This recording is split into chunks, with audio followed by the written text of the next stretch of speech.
Hey, welcome. Good to see you. I want to start looking at another state in our game. Well, actually, it's probably not a brand new state, but we're just going to be talking about walking.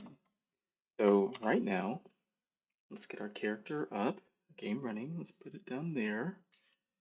And then let's view here and come back.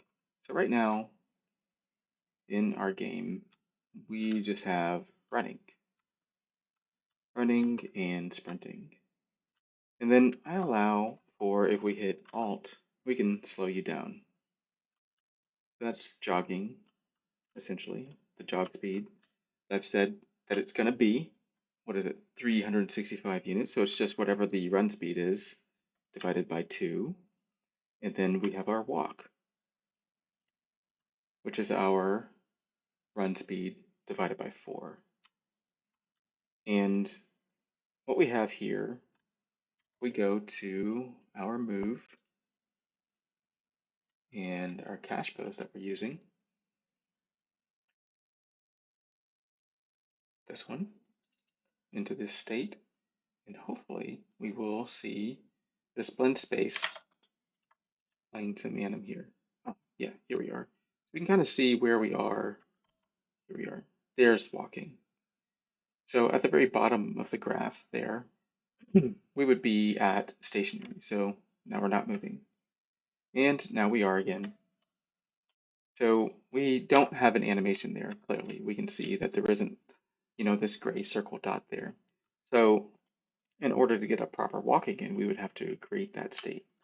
And one of the things that I was never sure about if I wanted to do was we have a lot of animation transitions from changing directions and starting and stopping and all that sort of stuff. And this game here, I don't really plan on there being a reason to walk around, um, but I've always wanted to create a proper walk. So I figured we'd at least get through the walk forward animation and setting that up and putting that in. And then we can determine if we really want to do the work for everything else. But let's talk about what that work will be. So obviously we'll have a walk forward here. And then we have, so if I move backwards, so like right now I'm not in strafing movement. So if I was in strafing movement, we're locking the camera. If I move left or right, our character still looks towards where the camera was looking. And we'll always look towards where the camera is looking. But if I get out of strafe, then we'll still look towards where the camera is looking, but we can see how the capsule is rotating to keep up with the camera. So the capsule is locked to where the camera is looking. Here, in strafing, so I'm looking one way, but the capsule, I'm sorry, we're not in strafing anymore.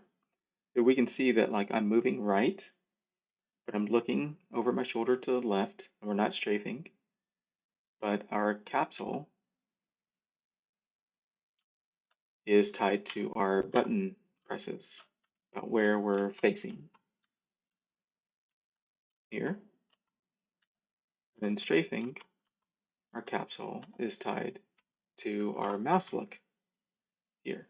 That's a more accurate way of describing that. So what we would need to do is here determine all the animation that we would want to have. So we have a forward move, and then here this would be the same forward move. That's the same forward move, and then that's the same forward move. And then we also have change of direction. So if we're saying that we're going to flip 180, there would be a change of direction animation there. And we would only have to create 2 of those because we don't exactly know which way the character is going to turn. So we would need to create a turning animation where we turn to our right. That would be that one. And then a turning animation where we turn to our left. And that would be that one. So the other part is the starts. So if we start from a stop position, we need to say which direction are we turning, and are we turning at all? So if we're just moving in the direction that we're looking, or that our body is facing, or the capsule is facing, then that is one start animation. And then if we're stopped here and we turn to our left, that is a different start animation. It moves, we basically turn our character to the left and we start walking forward. Same thing here, we would turn our character right and start walking forward. And then same thing here, we would turn our character around and start walking forward. But we would need two in this position. In this scenario, we would need a turn to the left and a turn to the right. So that gets us our starts. Then after that, we would just need one stop animation because we're always facing forward in this mode. So we would stop, or we're always moving forward, I would say. So at that point, we just play our stop animation. But now in strafing, that basically gets a little bit more content heavy, where we're now moving forward here, and we would need that start animation. So we could use what we have already if we were to create our non-strafing start animations. Now we have, say, moving left while still facing forward. So we'd need a start animation there, and then we'd need a stop animation there. And then we'd also need a pivot to the right animation there. So what you see is the run pivots and starts and stops and all that. So I just know I would need to, everything that we have for the run, I would need to double up for the walk. And if we do a jog, we'd need to triple that amount of work. So you can see how like the scope increases significantly if you have these other um, movement speeds in your game, and you want to be in parity with the set that you've already created. So we're strafing here. We have our pivots back and forward. So we need those for walking. We have our backwards start and then our backward stop. We have our right start and then our right stop, but we need also our right to left pivot there. And then we would also need to do our diagonal there. So what do we have here? If we're looking from the top of our character, let's turn her around here. Let's get window up so we can draw. What we're looking at here is, say if this is non-strafing, we would say we need a forward movement for walk. We would need a start into that. Can't read that. Let's go to red. Okay. We need a start. We'd need a loop. And then we'd need a stop.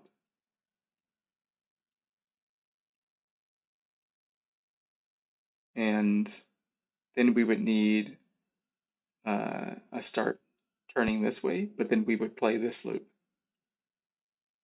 And then we need a start turning this way, and then we would play this loop again.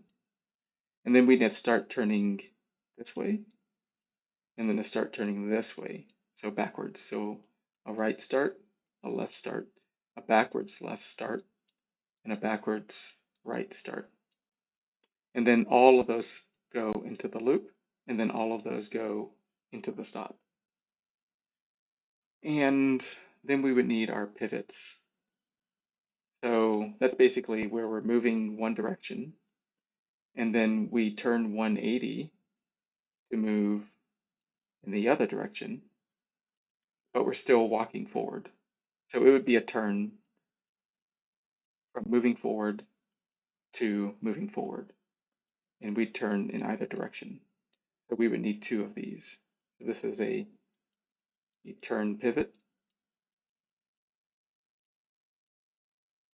left, and then we would need one for the right over here, the left and right. So if we count that up, if I can even count all this, um, let's say, let's bring up a notepad. We need front, start, front loop, front, stop. And then we'd need turn left, start, turn left, whoops, turn right, start. And then we would need turn a 180 left, start, and turn a 180 right, start.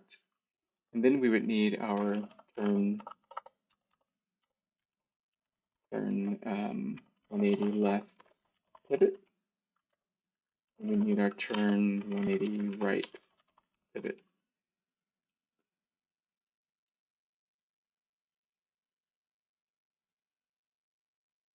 So if we erase all that, try to get that erased here.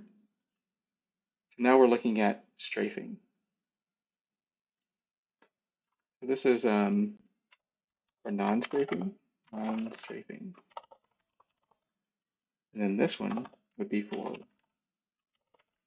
strafing. So on this one, we would have the same forward, a start, a loop, and a stop. So I'll put an S for a stop and an X for a stop. Oh, I'm sorry, an S for a start and an X for a start. And then we would need those in all directions, like that. And we'll go ahead. I think I'm doing the diagonals too by hand, so we'll need to mark those down also. So start, loop, stop for all those. So here we start writing.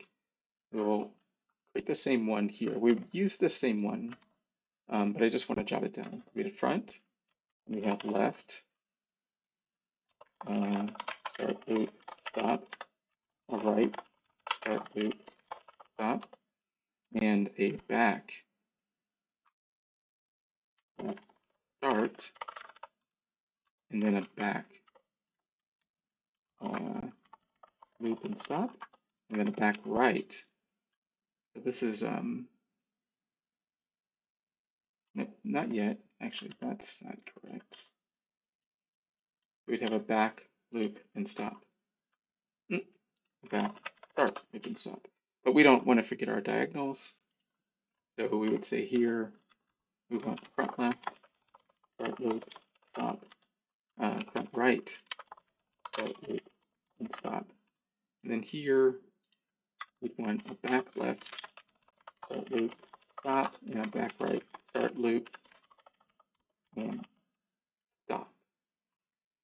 And then we need our pivots. So at that point, we would need a front to back pivot, and a back to front pivot. So that's where we're moving front, we're moving forward like that.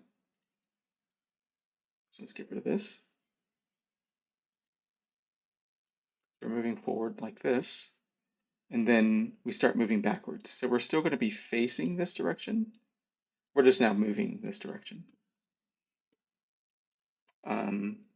And then we'll need a left to right pivot and a right to left pivot.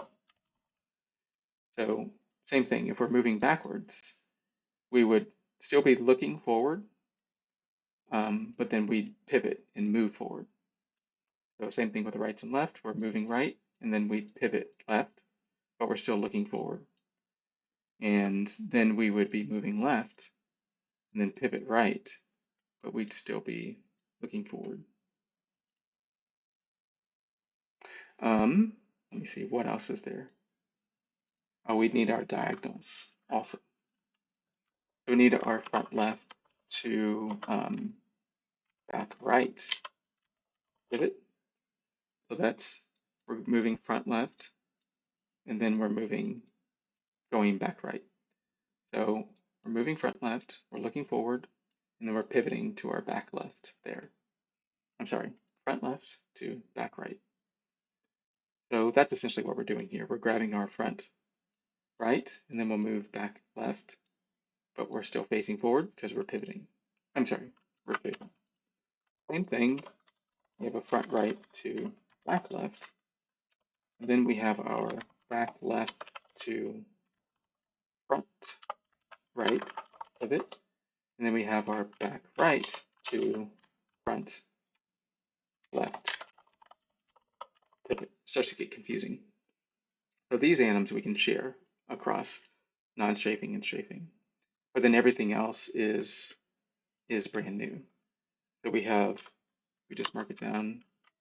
We have 1, 2, 3, 4, 5, 6, 7, 8, 9, 10, 11, 12, 13, 14, 15, 16, 17, 18, 19, 20, 21, 22, 23, 24. So just to add walking, 24 anims. That's what we need. So yeah, that's a lot of animation to create just for saying wanting another movement speed. So I may not want to do this for my game, and I may say one of the things that we can do is say if we're moving at these slow speeds, we can no longer strafe. So we would do all this. That would be 1, 2, 3, 4, 5, 6, 7, 8, 9. That's 9 anims. So we have 24 anims if both modes, no strafe, and strafe, and 9 anims if one mode, no strafe. So that's kind of the rundown and the breakdown of this amount of animation for this speed if we want to be on par with what we have with our running. But if we're limiting what we can do, um, like what states that we can go into while we're moving at these slower speeds, then that helps cut down the amount of animation work. And we can also say like how important is it to really strafe at these lower speeds. And I would say that it's probably really not important for the game I want to create for most of the time. You will be running, you will be sprinting, and you won't, I won't create the game in such a way that you can move, you would want to move at these slower speeds. It'll just be combat heavy, running, sprinting. Um, yeah, that's the breakdown for walking and wanting to put walking into the game based off the modes that we have while you're moving around, so strafing or non-strafing. Well, next video we'll probably start on that walk animation and just go from there. Thanks for tagging along with me for this, and while I break this down for myself, and best of luck to you out there. Have fun.